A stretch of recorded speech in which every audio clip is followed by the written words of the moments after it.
नमस्कार। कार्यक्रम में आप सभी दर्शकों का स्वागत है, अभिनंदन है। जल की क्या महत्ता है? कहा गया है कि जलम ही जीवनस्य मूलम नित्यम पातव्यम सुविशुद्धम बिना जले न तिष्ठते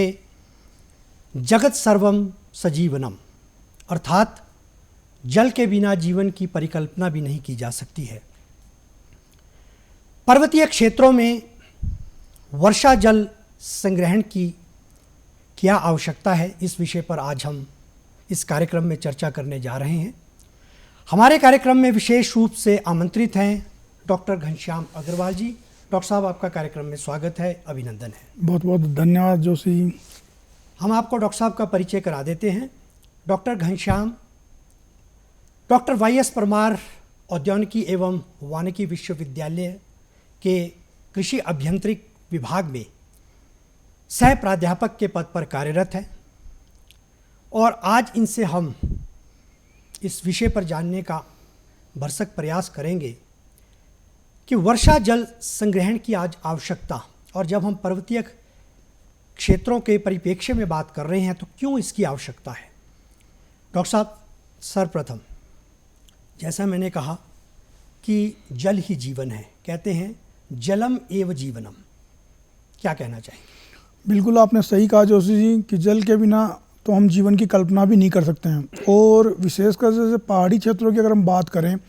तो हमें जैसे पता है कि जो मानसून के 4 महीने हैं उसमें हमारा जो भी 70 से 75% जितना भी बारिश होती है वो हम केवल इन 4 महीनों में हमें बारिश होती है। बाकी 8 महीनों में हमारे पास पानी की कमी भी रहती है। तो क्यों ना अगर हम इन 4 महीने में जो हमारा जो ये एक्सेस जो सरप्लस वाटर है, अगर इस पानी को अगर हम संचित कर लें और बाकी के अगर 8 महीने हम इसको कृषि में मेनली हमें ज़रूरत पड़ती है, तो अगर उसमें हम उसको उपयोग करें तो उससे हमारी पैदावार भी बढ़ेगी, कृषि की उपज भी बढ़ेगी और हमें जो खाद्यान्न और जो भी हमारे लिए फूल फल सब्जियां, इन सब के लिए भी जो पानी की आवश्यकता वो वहाँ से हम पूरी कर सकते हैं। बिल्कुल सही कहा आपने, क्योंकि देखिए मनुष्य से लेकर प्रकृति से लेकर के बागवानी से लेकर के कृषि से लेकर के पानी की आवश्यकता सभी को होती है। दर्शकों, तभी कहा जाता है कि जिसे आज तक ना समझ सके वो कहानी हूँ मैं, मुझे बर्बाद मत करिए पानी हूँ मैं। कि हम आज जल संचय की बात कर रहे हैं, जल संग्रहण की बात कर रहे हैं। देखिए, इसके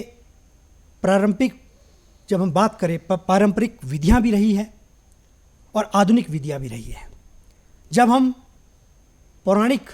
समय को देखते हैं, पारंपरिक समय को देखते हैं, तो उसमें कुएं, बौड़ियाँ, कुंड, छोटे छोटे तालाब इत्यादि होते थे। क्या कहना चाहेंगे उस परिप्रेक्ष्य में जब हम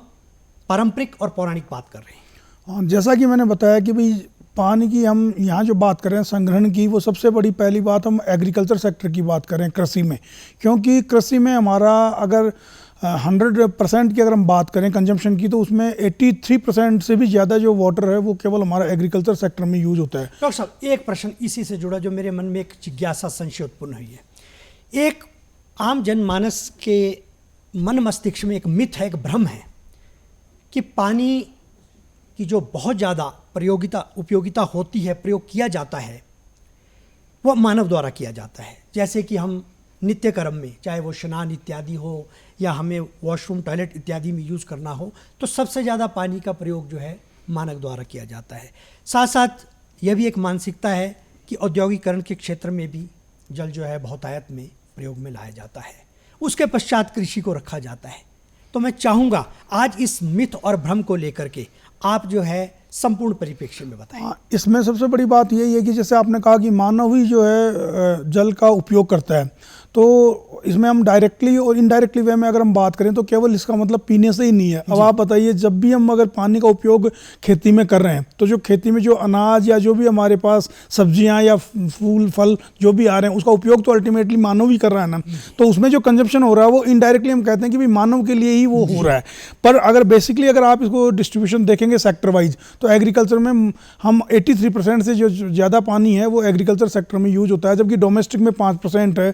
इंडस्ट्री में भी आपका 3% है, एनर्जी सेक्टर में भी 3% है। तो आप ये मान के चलिए कि जो बचा हुआ 17% पानी है, वहाँ पे आपकी बाकी इंडस्ट्री जो औद्योगिकरण कह लीजिए, आप एनर्जी सेक्टर कह लीजिए, या जितना भी पानी है, तो 83% तो जो हम पानी है वो केवल एग्रीकल्चर सेक्टर में यूज़ कर रहे हैं। और इसीलिए जो अभी आप बात कर रहे थे पौराणिक या प्राचीन टाइम में, जो ज़माने में जैसे हम पानी का उपयोग करते थे, भी कुएँ बना लिए, बावड़ी बना दी या तालाब बना लिए, वो होते थे सिर्फ कच्चे। उसमें एक्चुअली सबसे बड़ी दुविधा ये होती थी कि कच्चे तालाब में आप बारिश के दिनों में पानी तो इकट्ठा कर लेंगे, लेकिन जब 4 महीने बाद जब बारिश ख़त्म होती है और जब आपको मेन तो आप ये कहिए लाइफ सेविंग इरीगेशंस देने की ज़रूरत होती है, जब मार्च अप्रैल में जब आपको पानी की ज़रूरत होती है, फरवरी में, उस टाइम तक वो सतह के नीचे जाके, और आल दो वो हमारा ग्राउंड वाटर तो रिचार्ज करता है, पर जिस पर्पज़ के लिए उस पानी को इकट्ठा किया गया था कि हम मान लीजिए जब हमारे पास बारिश नहीं हो और खेती में जब जल देने की ज़रूरत पड़े, सिंचाई करने की ज़रूरत पड़े, तो हमारे पास जल की उपलब्धता होनी चाहिए। तो उस टाइम वो जल उपलब्ध नहीं होता था, वो क्योंकि कच्चे होते थे स्ट्रक्चर सारे जितने भी, तो वो सारा पानी जो है हमारा इसमें ग्राउंड वाटर में चला जाता था। आपने डॉक्टर साहब बिल्कुल सही बात कही, क्योंकि देखिए जब हम वर्षा जल संग्रहण की बात करते हैं तो हमारे मन में एक ही अवधारणा रहती है, अवधारणा भी कह लीजिए, और इसको उपयोगिता के यदि हम परिप्रेक्ष्य से देखें, उस दृष्टिकोण से देखें, तो कहते हैं कि जो वर्षा जल संग्रहण का जो असली अस्तित्व है, जो इसका मेन जो मोटिव है, उससे एक तो हमारा जो ग्राउंड वाटर लेवल है, जो भूमि का जल स्तर है, वो बढ़ता है। दूसरे कहा जाता है कि इसकी उपयोगिता हम सिंचाई के लिए कर सकते हैं, पीने के लिए इसको हम उपयोग में ला सकते हैं। लेकिन आपने बिल्कुल सही कहा कि जब हमें उस जल की आवश्यकता गर्मियों के समय में होती है, तो वो लेवल इतना नहीं होता कि वो हमारी जो आवश्यकता है उसकी परिपूर्ति कर सके। अब डॉक्टर साहब मैं आपसे जानना चाहूँगा, क्योंकि जब हम इसको वैज्ञानिक दृष्टिकोण से देखते हैं, आधुनिकता के दृष्टिकोण से देखते हैं, तो आधुनिक परिप्रेक्ष्य में जब आप तालाबों को बनाने का किसान बागवानों को बताते हैं, तो उस परिप्रेक्ष्य में किस प्रकार के तालाब बनाए जाते हैं? हाँ, तो इसमें हमारा विश्वविद्यालय है वो काफ़ी सालों से इसमें काम कर रहा है, और हमने हिमाचल को एक पहाड़ी क्षेत्रों के लिए स्पेशली हम उसको बोलते हैं LDPE, low density polyethylene farm pond, कि कम घनत्व वाली जो प्लास्टिक सीट के जो तालाब हैं उसको हम यहाँ पे रिकमेंड करते हैं। और सभी को हम, जितने भी हमारे फार्मर्स जैसे हिमाचल के, उत्तरांचल के पहाड़ी एरिया के, और देश प्रदेश से जितने भी हमारे यहाँ पे किसान भाई आते हैं या जो भी हमारे साइंटिस्ट भी आते हैं, उन सबको हम इस बारे में बताते हैं। तो जैसा कि मैंने बताया कि अगर आपका मान लीजिए हमारा यहाँ पे दो डिफरेंट हमारे एम होते हैं। अगर हमारा मान लीजिए ये एम है कि हमारा ग्राउंड वाटर रिचार्ज होना चाहिए, तो ग्राउंड वाटर रिचार्ज के साथ सबसे बड़ी दिक्कत है कि आपको पानी की उपलब्धता तो होगी, पर उसको एक्सट्रैक्ट करने के लिए आपको फिर से ट्यूबवेल या बोरिंग या वो सब आपको करना होगा, तो वो एक बड़ा खर्चीला इशू है। और पहाड़ी क्षेत्रों में तो आप वो भी नहीं कर सकते, क्योंकि टोपोग्राफी बिल्कुल डिफरेंट है। अब जैसे पंजाब आपका सबसे बड़ा हमारा एक स्टेट है जहाँ पे आपने देखा है एग्रीकल्चर, तो वहाँ पे प्लेन एरिया है, तो वहाँ पे अगर वो ग्राउंड वाटर रिचार्ज करते हैं और ट्यूबवेल से एक्सट्रैक्ट करते हैं, तो आल तो वहाँ पे water table day by day और नीचे होता जा रहा है। लेकिन हमारे हिमाचल में वो सिचुएशन नहीं है, या हिमाचल कह लीजिए, उत्तरांचल कह लीजिए, जम्मू कश्मीर कह लीजिए, जो पर्टिकुलरली अगर हम पहाड़ी एरिया की बात करें, तो वहाँ तो आपको एक लेवल पे वाटर टेबल मिलेगा भी नहीं, कि कुछ एरिया जैसे ऊपर है कुछ नीचे हैं, तो वहाँ तो ऊपर से अपने आप नीचे पानी पर्कुलेट होगा, तो वो नीचे डाउन स्ट्रीम एरियाज़ में आके फ्लड की सिचुएशंस वगैरह भी क्रिएट करता है अगर उसी जगह उस पानी को नहीं रोका गया तो इसलिए हम यहाँ पे ग्राउंड वाटर रिचार्ज की बात न करके हम यहाँ पे करते हैं कि एग्रीकल्चर सेक्टर में हम डायरेक्ट उस पानी को यूज़ कर सकते हैं, हम उसको उस जगह पे ही स्टोर करें। और स्टोर करने के लिए ऐसा नहीं है, जैसे ये हम जो ये LDP फार्म पॉन्ड की बात कर रहे हैं, ये हम सीरीज में भी बना सकते हैं। LDP से आपका मतलब है जो लो डेंसिटी का इसमें प्लास्टिक यूज, हाँ, तो उसमें सबसे बड़ा ये है कि जो प्लास्टिक सीट यूज़ करने से क्या होगा कि पानी आपका, जो मैं कह रहा था कि मिट्टी के या जो कच्चे तालाब है जैसे नीचे चला जाता है, वो इसमें पानी नीचे नहीं जाएगा, क्योंकि लीकेज की सिचुएशन नहीं है, सीपेज नहीं होगा, लेटरल मूवमेंट नहीं होगा पानी का, तो जितना पानी आपने इकट्ठा किया पानी वहाँ रुका रहेगा, एक्सेप्ट आपका थोड़ा इवोपरेशन में, वाष्पीकरण में थोड़ा सा पानी नष्ट होगा। डॉक्टर साहब, जैसा कि आपने कहा कि इस तालाब बनाने के लिए हम LDP का यूज़ करते हैं, लेकिन जो भूमि का चयन होती है उसकी जो मृदा है वो किस प्रकार की होनी चाहिए? हाँ, भूमि का ये है कि ऐसा नहीं कि हम तालाब को बना दें और वो वहाँ पर टिक ही ना पाए, इसमें और वॉश आउट हो जाए, तो वो भी एक अपने आप में एक समस्या। इसमें एक्चुअली डिज़ाइन थोड़ा इन्वॉल्व है। इसमें ये होता है कि जैसे मान लीजिए सैंडी सॉइल है, लोम सॉइल है या क्ले सॉइल है, तो हम इसमें जो ये एक तरह से ट्रेपेजोइडल शेप में हम बनाते हैं, तो इसमें जो हम ढलान देते हैं वो सैंडी सॉइल में थोड़ा सा कम ढलान देंगे, लोम सॉइल में मीडियम देते हैं, और क्ले सॉइल में जो हम हाई स्टीप स्लोप दे देते हैं। और वो जनरली स्पेसिफाई है, जैसे कि हम 2:1 बोलते हैं उसको सैंडी सॉइल के लिए, लोम सॉइल के लिए हम जो है 1.5 और जो क्ले सॉइल है उसके लिए 1:1। वो स्टीप स्लोप है कि मतलब 1 मीटर अगर आपका वर्टिकल है तो आप जो उसको लिटाना, जो स्लांटिंग जो आपकी होगी हॉरिजॉन्टल, वो 1 मीटर ही होगा, तो वो आपका स्टीप स्लोप होगा। अगर 1 मीटर के साथ आप 2 मीटर हॉरिजॉन्टल ले जा रहे हैं तो वो आपका माइल्ड स्लोप होगा, और 1 मीटर के साथ अगर आपको 1.5 मीटर ऐसे ले जा रहे हैं तो वो आपका मीडियम स्लोप होता है। तो इस तरह से सैंडी सॉइल और मीडियम सॉइल और क्ले सॉइल, तो ये सभी आप किसी भी तरह की सॉइल में, और क्योंकि आप प्लास्टिक शीट का यूज़ कर रहे हैं, और उसके बाद हम लाइनिंग के लिए भी इसमें मटेरियल सजेस्ट करते हैं। जनरली हम ब्रिक लाइनिंग्स करते हैं। अगर आपके पास मान लीजिए जो गोल पत्थर है, अगर वो लोकली अवेलेबल हैं, क्योंकि नुकीले पत्थर इसलिए हैं कि आपकी वो सीट को फाड़ देंगे, और वो लाइनिंग का पर्पज़ यही है कि अगर आप लाइनिंग यूज़ नहीं करेंगे तो जो प्लास्टिक सीट है, जब आपका पोंड खाली होगा तो सनलाइट की वजह से वो छन जाएगी, और आपको हर 1, 2, 3 साल बाद आपकी जो है प्लास्टिक सीट आपको रिप्लेस करनी पड़ेगी। इसलिए हम इसको लाइंड ये फार्म पोंड्स हैं, इसको कुछ लोग केवल प्लास्टिक के साथ भी केवल ब्रिक की लाइनिंग भी नहीं करते हैं, लेकिन हमने ये देखा कि ब्रिक की लाइनिंग नहीं करने से आपको खर्चा ज़्यादा पड़ेगा।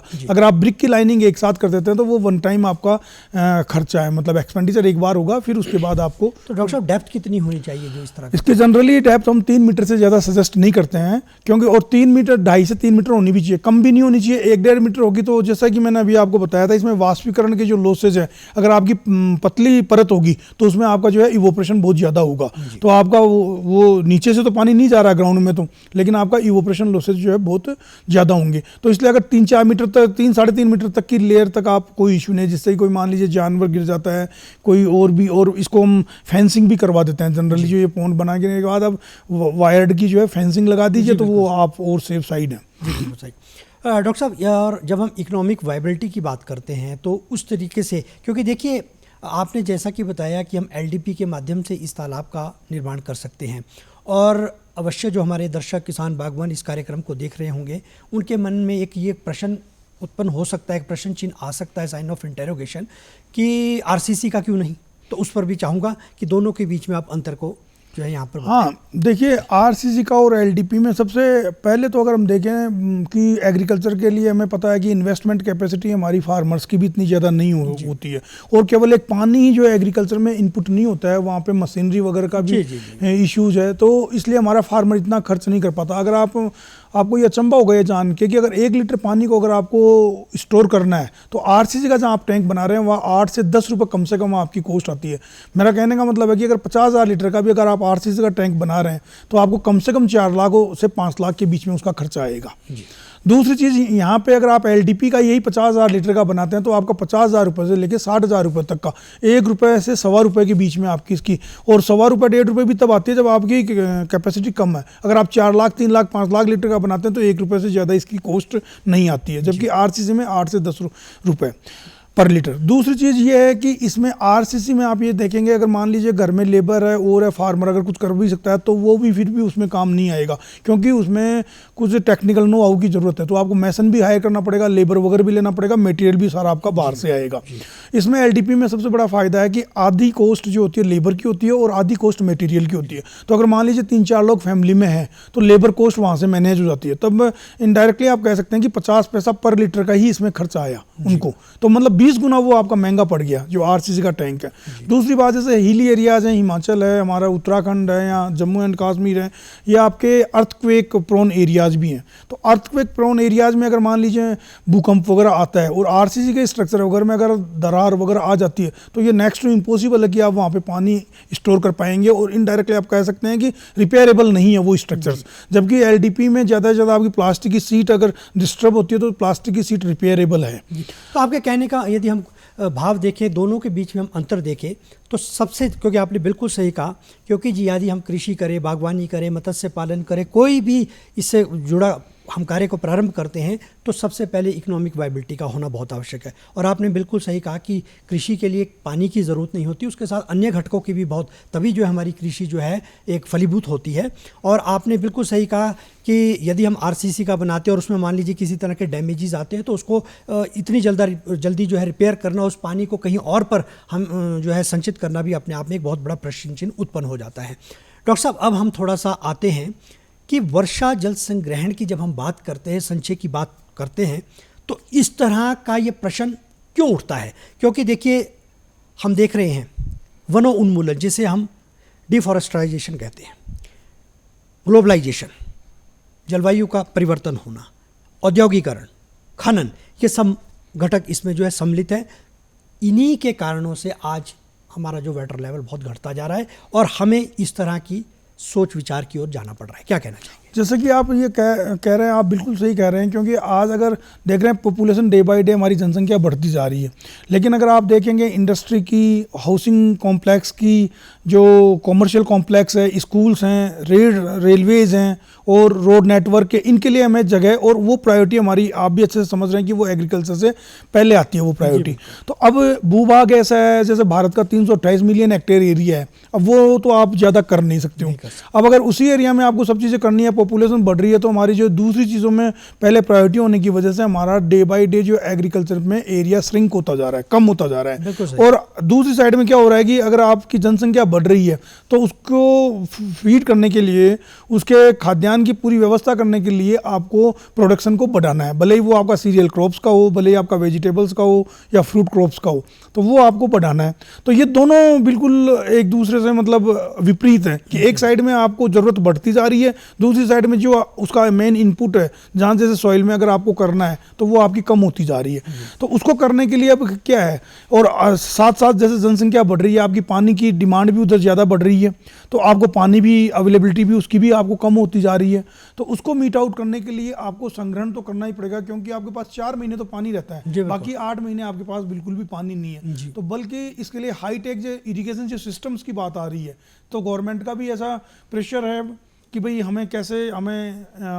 इंपोर्ट ना करना पड़े, हमारे यहाँ पे जितना भी जो नीड बेस्ड जो प्रोडक्शन तो हमारे यहाँ पे हो एग्रीकल्चर। डॉक्टर साहब, आपने बिल्कुल सही कहा, क्योंकि देखिए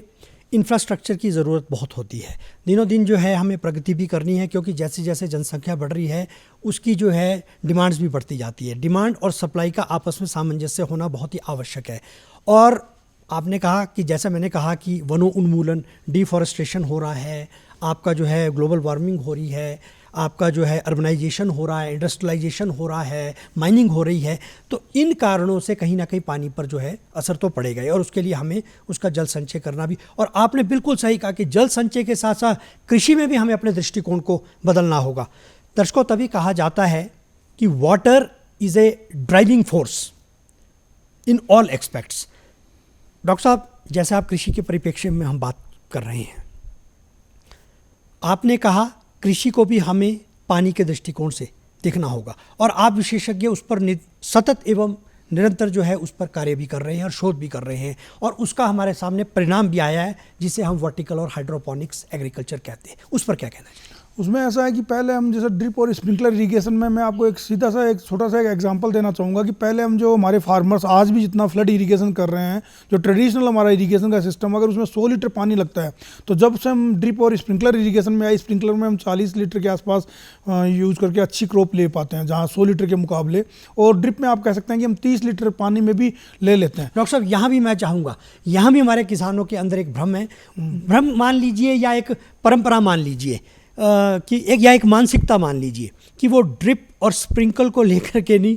फ्लड इरिगेशन में ज़्यादा विश्वास रखते हैं। तो मैं चाहूँगा एक विशेषज्ञ होने के नाते आप उनको भी इस पर जो है बिल्कुल स्पष्टता कर दें कि फ्लड इरिगेशन से ये नहीं है कि बहुत ज़्यादा उपज हो जाएगी, जहाँ पर आप पानी दे रहे हैं वहाँ उसका नुकसान भी हो रहा है। इस पर भी आप थोड़ा सा दृष्टिकोण देखिए, इसमें सीधा सीधा है, क्योंकि हमारे फार्मर्स की एक ये रहता है कि हम जितना इनपुट ज़्यादा देंगे जी, भले ही वो वाटर का है या फर्टिलाइजर का है या किसी भी जितनी चीज़ की हमारे पास, अगर पानी ज़्यादा अगर वो हम देंगे तो हमारी क्रॉप यील्ड जो है बढ़ेगी, ये उनका अभी तक ये विचार है। लेकिन हमारे विश्वविद्यालय में हम जो MSc और PhD के स्टूडेंट्स हैं उनके रिसर्च ट्रायल भी कंडक्ट करते हैं, तो वहाँ हम देखते हैं बेसिकली क्या होता है कि जो क्रॉप प्रोडक्शन में जो पानी काम आता है, उसमें मैं आपको एक हल्का सा एक ये उसका मैकेनिज्म बताना चाहूँगा कि उसमें जो क्रॉप रूट, जितनी रूट जोन होती है, जितनी जड़ें होती है, अगर जड़ के नीचे का पानी जा रहा है तो वो कभी भी उस प्लांट प्रोडक्शन के काम आता ही नहीं, उस क्रॉप प्रोडक्शन की। और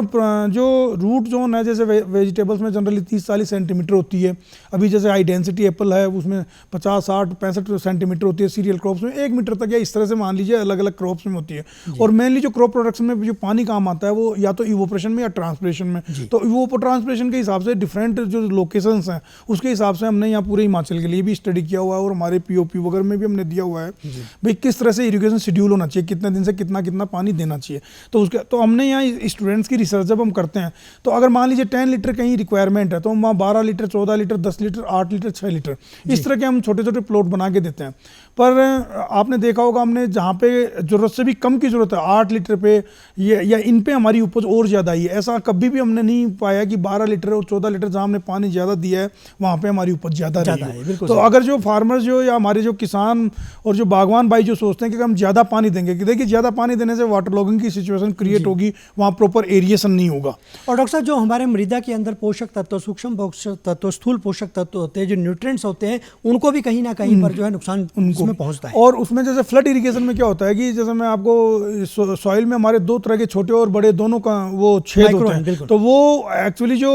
होल्स हैं ये दोनों भर जाते हैं जब, और 48 घंटे और 72 घंटे 2 से 3 दिन के बाद में क्या होता है जो बड़े छेद हैं उनमें से पानी रिस के वो नीचे ग्राउंड वाटर को ज्वाइन करता है, तो वो कभी भी प्लांट प्रोडक्शन के काम में नहीं आता है। और वहाँ हमारे हाथ में कंट्रोल नहीं होता है फ्लड इरिगेशन में, तो पहले बड़े छिद्र भरेंगे फिर छोटे भी और उसके बाद। तो आपके कहने का मतलब है कि स्प्रिंकलर और यदि हम जो है ड्रिप में है ज़्यादा डॉक्टर साहब मैंने जो आपसे वर्टिकल और हाइड्रोपोनिक्स उस पर वर्टिकल और हाइड्रोपोनिक में मैं यही कह रहा था कि जैसे 100 से जैसे हम 30-40 लीटर पे आए, लेकिन अब गवर्नमेंट का भी ये प्रयास है कि नहीं अब हम 30-40 लीटर पानी भी एग्रीकल्चर में देने की सिचुएशन में नहीं है, तो उसको हम कैसे कम करें। तो आप ये मानिए कि वहाँ पे हम 30-40 से भी 3-4 लीटर पानी पे आ रहे हैं। जैसे इसमें हाइड्रोपोनिक और वर्टिकल फार्मिंग और जितने भी एरोपोनिक सिस्टम्स हैं इनमें हम जहाँ ड्रिप में 1000 लीटर की अगर टंकी लगा रहे हैं या 1000 लीटर का जो टैंक अगर रख रहे हैं, वहाँ हम यहाँ 100 लीटर की या 200 लीटर की टैंक यूज़ कर रहे हैं। और जहाँ ड्रिप इरिगेशन में केवल एक लाइन होती है पानी निकलने की, वापस आने की नहीं होती है जो रीयू, इसमें हाइड्रोपोनिक वर्टिकल फार्मिंग के सिस्टम्स के साथ हमेशा 2 लाइनें होगी, एक से पानी जा रहा है, दूसरा जस्ट वहाँ पे थोड़ा मॉइस्चर क्रिएट करके वापस भी वो पानी वापस उस ड्रम में आ रहा है। तो 15 दिन से हम जनरली उस पानी को चेंज कर देते हैं, और अगर आज 100 लीटर उसमें भरा है तो उसमें से 30-40 लीटर मुश्किल से 15 दिन में वो पानी यूज होता है, बाकी 40-50 लीटर वो भी हमें चेंज करना पड़ता है। तो यदि हम कृषि के परिप्रेक्ष्य से डॉक्टर साहब तो ये एक बहुत कृषि का एक बहुत हम अग्रणीय जो है कदम मान सकते हैं, क्योंकि आपने बिल्कुल सही कहा लैंड होल्डिंग्स घटती जा रही है, और जिस तरह से हमारा पर्वतीय क्षेत्र है और वर्षा का अधिक होने से जो है यहाँ पर सॉइल इरोजन ज़्यादा होता है, भूमि कटाव ज़्यादा होता है, तो इस तरह की कृषि जो है उसमें बहुत ज़्यादा फलीभूत हो सकती है। डॉक्टर साहब अब मैं क्योंकि आप देखिए आपके जो विश्वविद्यालय में प्रिसीजन फार्मिंग डिस्ट्रीब्यूशन सेंटर भी है और आप उसके हेड भी है, उस पर क्या कहना चाहेंगे? क्योंकि देखिए अंतर्राष्ट्रीय यदि हम देखें ये संकट आज भारत का नहीं रह गया, हिमाचल प्रदेश का नहीं रह गया है, संपूर्ण विश्व के यदि परिप्रेक्ष्य में देखें तो आज जल एक बहुत बड़ा संकट, क्योंकि हम जब आपके साथ ऑफ द रिकॉर्ड चर्चा हो रही थी तो आपने कहा कि 1000 क्यूबिक मीटर से भी अब नीचे की अगर भयावह स्थिति आ गई तो मनुष्य कहाँ पर खड़ा होगा, इस पर भी मैं चाहूँ। हाँ, तो जो इंटरनेशनल जो अंतर्राष्ट्रीय जो स्टैंडर्ड्स हैं उसके हिसाब से पर पर्सन जो है वाटर अवेलेबिलिटी पर एनम देखते हैं, तो उसमें यह है कि अगर 1700 क्यूबिक मीटर, 1 क्यूबिक मीटर में 1000 लीटर होते हैं, अगर 1700 क्यूबिक मीटर से अगर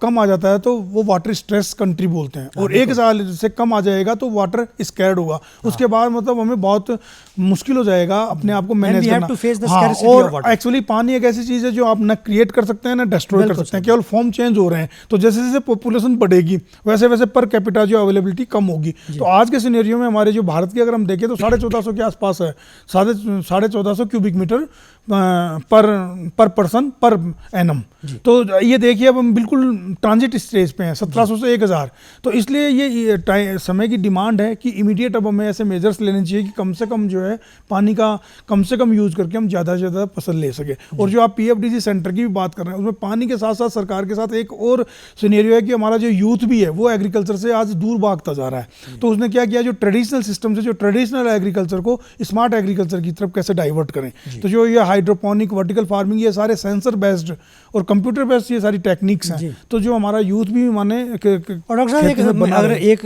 हम दृष्टिकोण से देखें तो व्हाइट कॉलर जॉब भी हो गई है, व्हाइट कॉलर तो, क्योंकि देखिए हमारा जो युवक है, जो हमारा बेरोजगार है, वो चाहता है थोड़ा सा मन में कहीं ना कहीं एक जिसे कहते हैं ना लेकर के एक मिथ जैसा आ जाता है, अपने को जो है वो थोड़ा गिल्टी कॉन्शियस फील करता है कि यार मुझे खेत में जाना पड़ेगा। लेकिन जैसा आप कह रहे हैं कि आज सब कुछ जो है डिजिटलाइजेशन हो गया है, सेंसर है, बैठे बैठे आप सारा कुछ जो है वहीं से उसको जो कंट्रोल कर सकते सिंपल हैं। सी बात है, जैसे जी। पहले ब्लक्स वगैरह से प्लोइंग जी, करनी पड़ती थी, जी। ब्लक्स से जानवर वगैरह से, तब बड़ा वो ऐसा अनकंफर्ट फील करता था। अब आज वो ट्रैक्टर पे बैठ के कर रहा है। तो सिमिलरली इरिगेशन में भी अगर आपको एक बटन दबाने से अगर आपका इरिगेशन स्टार्ट हो जा रहा है, सेंसर बेस्ड हो गई है, तो आराम से जो यूथ है वो भी एग्रीकल्चर में बना। और मैं आपको बताऊं कि जो IITs और NIT से जो ग्रेजुएट्स आ रहे हैं वो भी अब स्टार्टअप्स की तरफ आ रहे हैं, और उनका हाइड्रोपोनिक, वर्टिकल फार्मिंग, एरोपोनिक, ये सिस्टम उनका मेन अब एरिया रह गया है, क्योंकि इसमें बड़ा पोटेंशियल स्कोप है अभी भी, कि इसमें अभी हम काफ़ी, अभी हमने कोई इसमें हमारी प्रोग्रेस नहीं है, तो इस सिस्टम पे अभी काफ़ी पोटेंशियल स्कोप है कि इसमें तो हमारे जितने भी यूथ जो है वो इस तरफ आ रहे हैं अभी। दर्शकों, तभी कहा जाता है the future we tear, our water be clear, together we will have then nothing to fear. Doctor साहब, अब मैं जानना चाहूँगा, क्योंकि देखिए हमने वर्षा जल संग्रह के तालाब के बारे में बात करी और किस तरह का होना चाहिए, हमने संपूर्ण परिप्रेक्ष्य में बात करी, जहाँ इकोनॉमिक वायबिलिटी की बात, क्योंकि कार्यक्रम का समय अवधि जो है समाप्ति की ओर है। योजनाएं सरकार द्वारा, विभाग द्वारा, विश्वविद्यालय किस तरह से मदद कर रहा है, संक्षिप्त में। हाँ, जैसे इसमें सब्सिडी में ड्रिप और स्प्रिंकलर इरिगेशन सिस्टम्स वगैरह लगा रहे हैं, तो हमारे जो उद्यानिकी, जो आपके एग्रीकल्चर डिपार्टमेंट और हॉर्टिकल्चर डिपार्टमेंट वाले इसमें इनकी फार्मर्स की, किसान भाइयों की बड़ी मदद करते हैं। और उसमें यह है कि अगर आप ड्रिप इरिगेशन लगा रहे हैं तो इसके साथ आप इसमें रेन वाटर हार्वेस्टिंग के लिए भी जो कहने का मतलब अनुदान भी उनके द्वारा दिया जा रहा है, और यदि किसी तरह की उनको जानकारी चाहिए तो आपके विश्वविद्यालय से भी संपर्क कर सकते हैं। तो दर्शकों, अब हमारे कार्यक्रम का समय समाप्त हो रहा है। डॉक्टर अग्रवाल, आपने इतनी महत्वपूर्ण जानकारी आज के विषय पर दी। अंत में जल की महत्ता को लेकर के इस श्लोक के साथ कार्यक्रम की मैं समाप्ति करता हूँ। कहा गया है कि अधिवः, अधिवः कहते हैं जल को, कि अधिवः सर्वाणि भूतानि जीवन्ति प्रभन्ति च, यस्मात् सर्वत्रम दानम प्रविश्यते इति जलम प्रविशन्ति। कहते हैं कि सब दानों में जल को सबसे बड़ा दान माना गया है, इसलिए जल का जो है हमें संचय, संग्रह करना पड़ेगा। ये हमारा भी निवेदन है, हमारे डॉक्टर साहब का भी निवेदन है। अब हमारे कार्यक्रम का समय समाप्त हो गया है, हमें दीजिए अनुमति। नमस्कार।